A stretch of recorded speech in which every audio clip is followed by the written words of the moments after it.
Every client I've ever worked with, and by now it's over 40 different kinds of businesses, okay, has one thing in common, and that is they did not start their business to be in marketing.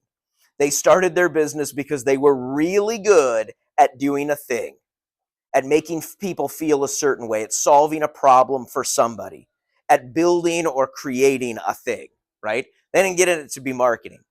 But now, if we're going to be business owners, we've got to be marketers. We've got to be able to tell our story in a way that makes other people want to be a part of it, because that's how we stay in business. The only way to make money in business legally is to get more customers. And yet, that's the hardest thing to do in business. But Ted, couldn't I outsource my marketing? Can I hire a marketing company and pay them to do all of that for me? Yeah, you could. I don't recommend it, especially for independent business owners, small business owners. Here's why.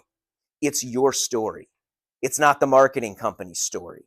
It's your vision. It's your passion. For some of us, it's our family that are on the line here. So you should own your story. You should own who your customers are. You should own the process of telling that story, which is, as we're going to talk about, that's what marketing is in a nutshell. Okay? The more focused, the more detailed you can get about exactly who you want to attract to your business, the more successful you can be in delivering a message to them that's going to give them that sense of belonging. Okay?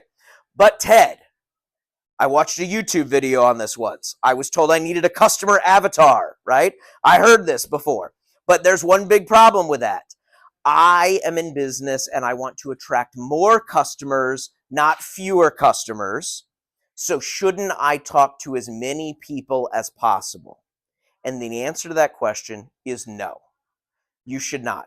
We don't get more customers to believe in us and trust in us and want to do business with us by broadcasting a message to anybody and everybody. We attract them to us by getting really hyper-focused on who exactly they are and how we best serve them.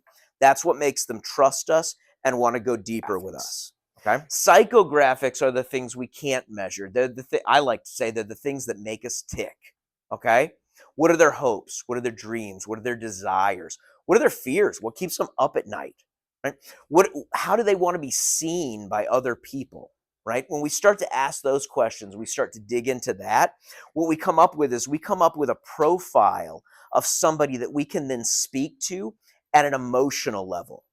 And ultimately, emotion really sells, right? So we start with the demographics. Who are these people that we want to attract? And then we go deeper and we dig into the psychographics. What makes them tick that I can speak to with empathy and authority consistently so that I build trust with them over time? Does that make sense? Quickly, okay? Here's a shift that we need to make when we think about our product, okay? Your product is not the thing you sell. It's not coffee, okay? It's not insurance.